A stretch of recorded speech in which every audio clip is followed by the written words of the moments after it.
Bonjour à tous et à toutes. Notre sixième, je pense déjà, regarde sur ce tableau. Aujourd'hui, on arrive pour regarder Saint Joseph, patron de l'Église, notre patron. Et qu'est-ce qu'on peut prendre de Saint Joseph, de cette icône? Je voudrais commencer par la prière de Pape François, de son lettre avec un cœur de père pour cette année. Salut gardien du Rédempteur, époux de la Vierge Marie, à toi Dieu a confié son Fils. En toi Marie a remis sa confiance. Avec toi le Christ est devenu homme. Ô bienheureux Joseph, montre-toi aussi un Père pour nous et conduis-nous sur le chemin de la vie. Obtiens-nous grâce, miséricorde et courage, et défends-nous de tout mal. Amen. On commence notre vidéo par une petite visite chez une famille de notre paroisse. Je vous invite chez eux.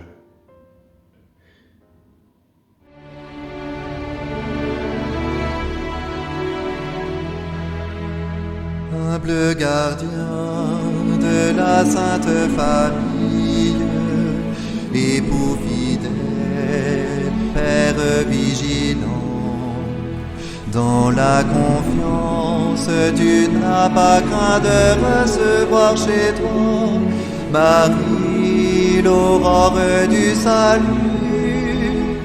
Nous t'honorons, glorieux Saint Joseph, notre soutien quotidien dans le labeur.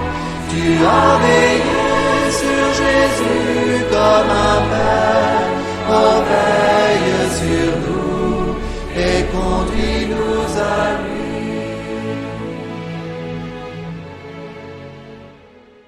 Bonjour, je suis déjà aujourd'hui maintenant, l'après-midi. Aujourd'hui c'est mercredi, chez Delphine. Vous connaissez bien Delphine, bien sûr. Mais je suis avec un des garçons de Delphine qui voudrait se présenter aujourd'hui. Et avec lui, on va regarder 5e fois cette icône de Saint Joseph de Caliche. Bonjour Flavio. Bonjour, je m'appelle Flavio et j'ai 10 ans. Ah, tu es dans quelle classe maintenant? CM2. CM2, ouais. Tu vois cette icône? Est-ce que tu peux présenter cette icône encore une fois si tu veux? Qu'est-ce que tu vois sur cette icône en premier temps? Je vois Saint Joseph qui tient la main à Jésus et je vois Marie. Je vois une colombe. Je vois un village derrière. Je vois Dieu au-dessus. Voilà. Et tu vois aussi une petite ville qui est derrière Jésus-Christ, c'est ça? Ouais. Et tu ne connais pas que c'est quelle ville? Non. Donc je te conseille de regarder les vidéos qui sont en première parce qu'on a parlé de cette ville déjà. Donc tu vas retrouver sur internet les vidéos précédentes et là-bas il expliquait c'est quelle ville. Aujourd'hui je voudrais parler avec toi juste de Saint Joseph. Donc c'est ça Saint Joseph ou ça? Ah, Ouais, c'est là. c'est lui ça? Oui, tu es sûr? Oui. Donc, un peu de Saint Joseph. La première, qu'est-ce que tu penses de Saint Joseph? Est-ce qu'il est content? Il n'est pas content? Comment il se rassemble? Qu'est-ce que tu voudrais dire de lui? Bah, je peux pas dire s'il est content ou pas content. Voilà. Parce qu'on ne le voit pas vraiment. D'autres? Qu'est-ce qu'il y a d'autre? Bah, il tient la main à Jésus. Oui. Il a la fleur de lys dans la main. Oui. Il a les cheveux blancs. Ouais. Ouais. Est-ce que... Oui, c'est ça la question, ça. Après, Delphine, ta maman, il peut t'aider aussi. Qu'est-ce que tu vois, Delphine, encore? La sagesse, avec la barbe et les cheveux blancs, il incarne une sagesse. Moi, je vois plutôt Jésus qui guide Joseph, comme si c'était Jésus qui tenait la main de Joseph. Il y a toujours un débat sur cette icône de Caliche qui conduit qui? Ça veut dire, est-ce que c'est Jésus qui conduit ou est-ce que c'est Joseph qui conduit les autres? Hein? Donc, il n'y a pas la réponse claire. C'est toujours, parce que je pense que ça marche de deux côtés. Donc, c'est pas forcément de savoir qui conduit qui. Donc, oui, vous avez bien remarqué là quelques éléments de Saint Joseph. Est-ce qu'il est vieux ou jeune, Saint Joseph? Il est vieux. Ouais. Et ça, c'est incohérence, ça veut dire, parce que ta maman, elle a dit que ça représente la sagesse. Habituellement, la barbe, hein, si quelqu'un il présentait avec la barbe sur l'icône, sur un tableau, ça représente la sagesse, qu'il est sage. Tu vois que Dieu, il a la barbe aussi comme Saint Joseph. Et le visage est pareil, la même. Ça ne peut pas dire que Dieu est vieux. Est-ce que Dieu est vieux? Ou non? Est-ce qu'il est toujours jeune? Ah bah, je ne sais pas. Mais habituellement, on représente Dieu comme ça. C'est à cause de sa sagesse, ça veut dire, dans le sens. Pas qu'il est vieux ou jeune, parce que Dieu, il est toujours pareil. Et il ne se change pas dans l'âge. C'est pas possible, parce que c'est Dieu. Mais ça, l'auteur de ce tableau, il voudrait montrer Joseph comme le Père céleste. C'est une possibilité de montrer que lui, il était sage comme le Père et il a bien il a bien accompli la paternité des pères célestes. Ça veut dire qu'il était bon père. Ça veut dire bon père, ça veut dire... Peut-être il y a une idée. Qu'est-ce que ça veut dire d'être un bon père, un beau père? Je sais pas. Tu peux dire, hein, quand tu veux un peu la... Est-ce que... est-ce que la mère c'est pareil comme le père, le bon mère, c'est pareil comme bon père ou pas forcément? Est-ce qu'il y a la différence entre la bon mère et bon père? Non. Il n'y a pas de différence. Peut-être oui. Peut-être on peut regarder un peu plus dans la structure, dans la famille, comme ça, mais c'est un peu plus loin qu'on peut regarder. Bon, après, tu as vu il tient la main de Jésus-Christ, c'est lui qui conduit Jésus-Christ, ou Jésus-Christ qui conduit Saint Joseph. On a parlé, bien sûr. Est-ce que tu penses qu'il tient la main fortement, Jésus-Christ, ou léger? Est-ce qu'il tient la main comme Marie ou un peu différent? Différent. Oui, pourquoi différent? Parce que là, Marie, on a l'impression que c'est Marie qui tient la main à Jésus. Ouais. Et avec Joseph, c'est Jésus qui tient la main. Oui. Il tient un doigt ici et on voit un peu plus que c'est peut-être Jésus-Christ qui conduit Joseph dans ce tableau. Bon.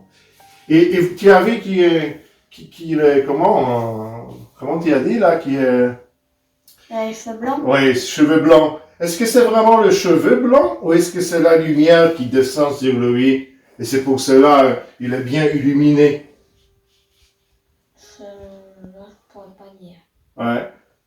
Parce qu'on voit ici la grande lumière. Hein, c'est la lumière de l'Esprit Saint qui descend ici sur lui pour donner la sagesse, comme dit ta mère, pour donner l'amour de Dieu. Ici, c'est pour cela qu'il est éclairé par Dieu, dans le sens de ça. Et on voit aussi que sa main, elle est éclairée par l'Esprit Saint aussi.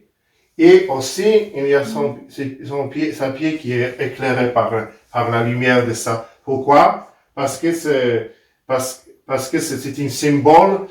Si quelqu'un est éclairé par l'Esprit Saint, il peut bien conduire sa vie. Donc, il marche dans la bonne direction. Ça veut dire, si tu vas marcher comme dit Jésus-Christ, comme dit l'Esprit Saint, tu ne se trompes pas. Ça veut dire, c'est ça représente ces pieds éclairés par Saint Joseph. Et après, il y a aussi les couleurs des vêtements. On ne peut pas peut-être expliquer tout, sauf son regard. Est-ce qu'il regarde Jésus? Est-ce qu'il regarde la terre? Qu'est-ce que tu penses, Flavio? Je pense qu'il regarde Jésus. dans sa vie, oui. Moi, je pense aussi. Est-ce que sa face, il est, on ne sait pas, est-ce qu'il est en joie, est-ce qu'il est joyeux, mais on voit que que si tu vois la face comme ça, tu penses de quoi? Est-ce qu'il dort ou qu'est-ce qu'il fait, Saint Joseph? Dans quel moment il est maintenant dans sa vie? Qu'est-ce qu'il fait là? Peut-être tu peux répondre, peut-être maman. Il pense, on dirait qu'il pense. Il pense, oui, il est même en Il est dans ses méditation. pensées, en méditation, oui. Il est un peu à l'intérieur de soi-même aussi, dans son cœur, ça veut dire il pense de quelque chose. Il pense peut-être de Jésus-Christ, de son Fils, il pense peut-être de la route à prendre, il pense peut-être d'autres choses, de sa femme Marie, il pense de sa maison. Il médite aussi ce mystère, parce que c'est le mystère, c'est Jésus-Christ qui est au milieu, bien sûr, de ce tableau, avec nous, qui nous conduit par la révélation de Dieu. Bon. Merci beaucoup, Flavio et Delphine. Nous avons bien parlé avec Flavio, avec Delphine, chez eux. On a bien regardé ce visage de Saint Joseph, le Père. En conclusion, je voudrais juste quelques paroles en citant aussi l'encyclique de pape Jean-Paul II qui s'appelle Gardien du Rédempteur, Redemptoris Custos. C'est une encyclique déjà ancienne, mais qui donne à nous beaucoup d'explications de cette icône aussi, et de Saint Joseph. Sur cette icône, qu'est-ce qu'on peut prendre de Saint Joseph? Donc, la première chose, le visage du Père céleste, du Père terrestre de Jésus-Christ, le même visage qui nous montre là, c'est bien que nous soyons comme le Père céleste. Soyez saints parce que Dieu est saint. Soyez comme lui. Imitez les vertus de Dieu, c'est-à-dire sa miséricorde, son amour, c'est votre rôle à chacun de vous. Vous aurez le même visage que Dieu pour les autres. C'est formidable le plan pour la vie comme ça. La deuxième chose, le lys, ça représente bien sûr la pureté virginale, pureté de Saint Joseph. Il était pur toujours, son cœur était humble pendant toute sa vie, parce que comment on peut imaginer de prendre ce mystère de Jésus-Christ, de Marie, sans être humble? C'est un mystère incompréhensible pour nous. C'est le grand mystère du salut, du Rédempteur, et d'être fidèle à son engagement comme Saint Joseph, et faire la volonté de Dieu jusqu'au bout, dans la pureté du cœur. C'est la deuxième chose. La troisième chose, on a parlé aussi de main de Saint Joseph. Donc, on voit un peu, c'est peut-être Jésus-Christ qui conduit Saint Joseph dans sa vie. Et c'est une habitude que c'est bien que nous sommes conduits par l'Esprit Saint, par Dieu dans notre vie. Mais en même temps, Jésus-Christ était soumis à Saint Joseph, à Marie. Donc, c'est Jésus-Christ qui prend le main de Saint Joseph et sois mon Père, et demande. C'est quoi nous demande l'Esprit Saint par ça? Sois comme Saint Joseph, et pour Jésus-Christ, conduis-lui par les chemins aussi de ta vie. Que Jésus-Christ soit présent. Tiens Jésus-Christ par ta main, pour que tu ne sois pas seul, mais pour que tu puisses apporter aussi, donner Jésus-Christ aux autres qui sont à côté de toi, de montrer Jésus-Christ aux autres. C'est pour cela cette dimension de mains qui sont ici. Après, vous allez voir peut-être, vous allez voir le pied de Saint Joseph, après le main de Saint Joseph et le visage de Saint Joseph qui sont illuminés par l'Esprit Saint, par Dieu. Et c'est une aide, bien sûr, donnée par Dieu pour nous tous, que soyez illuminés par ton visage de Dieu, donc, montrer Dieu par ton visage, par toutes tes pensées, faire la volonté de Dieu. Soyez illuminés par Dieu, par son lumière, de tes mains. Ça veut dire, bien sûr, on connaît que Joseph était un charpentier. Il a aidé à Jésus-Christ d'accomplir aussi sa mission de bon travailleur. Donc, soyez illuminés par l'Esprit Saint dans votre travail. Donc, tout ce que vous faites pendant cette vie.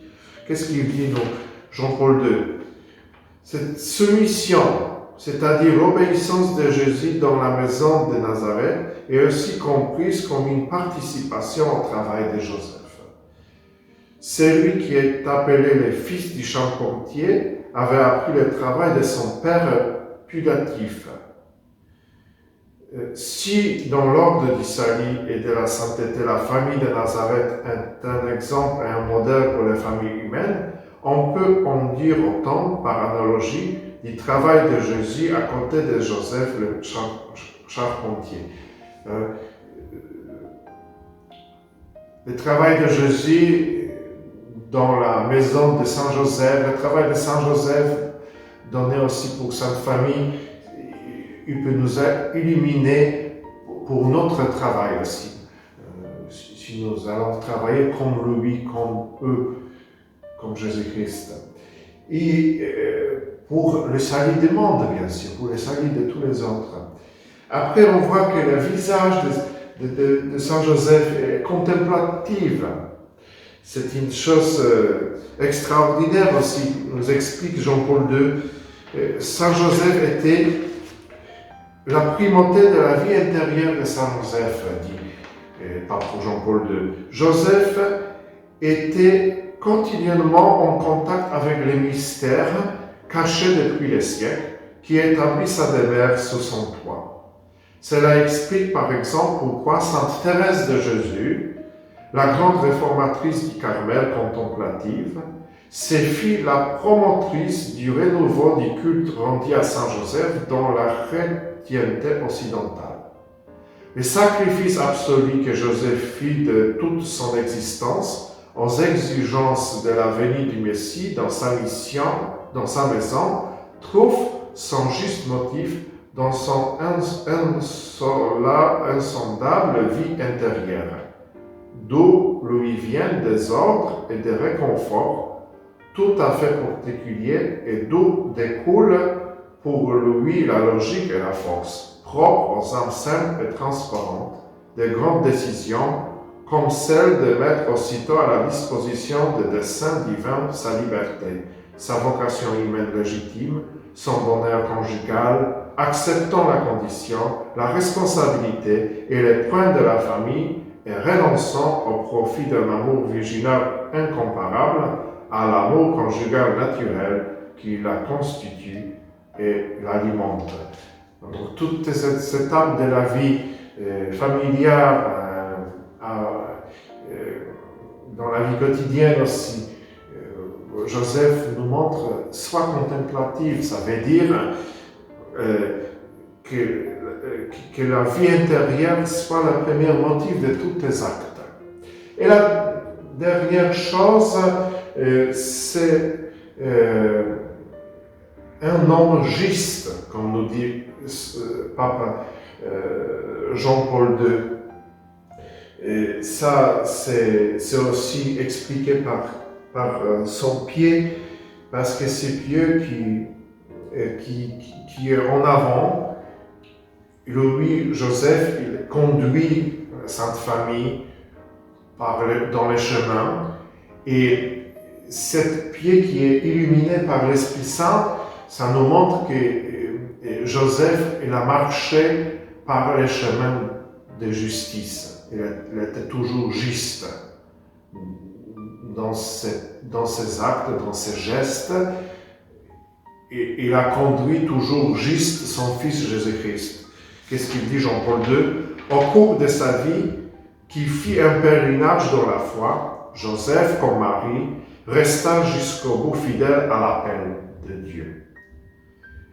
La vie de Marie consista à accomplir à fond les premières fiat prononcées au moment de l'Annonciation, tandis que Joseph, comme on l'a dit, ne préféra aucune parole lors de son Annonciation.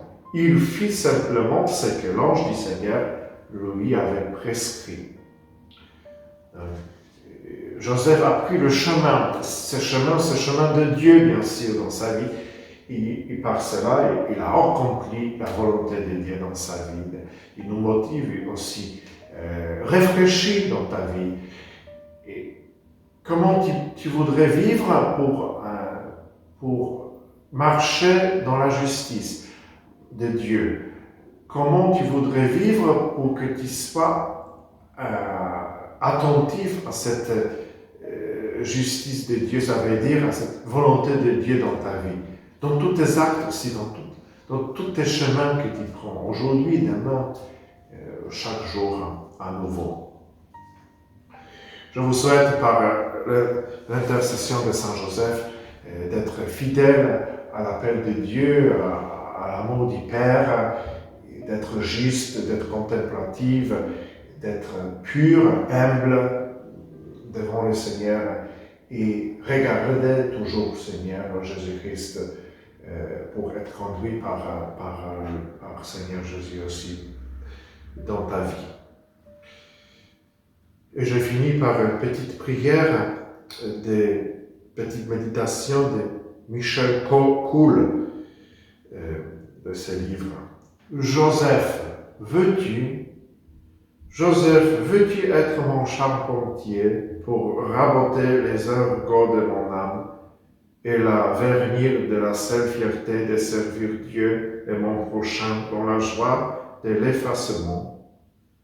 Joseph, veux-tu être mon père nourricier pour que mon cœur se dilate et batte comme le tien a vibré à l'unisson du grand amour adoption de notre Père du ciel?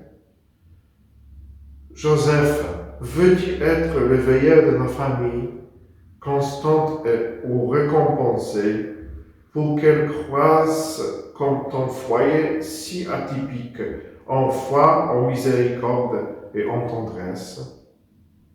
Joseph, veux-tu être mon abri, comme tu fis celui de la Sainte Famille, pour me faire traverser avec confiance et persévérance les dangers et les épreuves de mon existence? Joseph, veux-tu être mon maître de silence, pour apprendre à écouter les vents et à faire attention à la présence de Dieu dans l'histoire, dans ma vie et dans toutes mes rencontres? Joseph, veux-tu que cette prière nous nourrisse d'être plus proche de notre gardien aussi, gardien de notre Église, patron de notre Église et patron de chacun de nous. Je vous souhaite bonne méditation de cette icône de Saint Joseph. En plus, je vous invite bien sûr déjà aujourd'hui pour la retraite paroissiale la semaine prochaine dans notre Église à Pélussin, en commençant à 9h30 samedi, avant le dimanche de Ramos.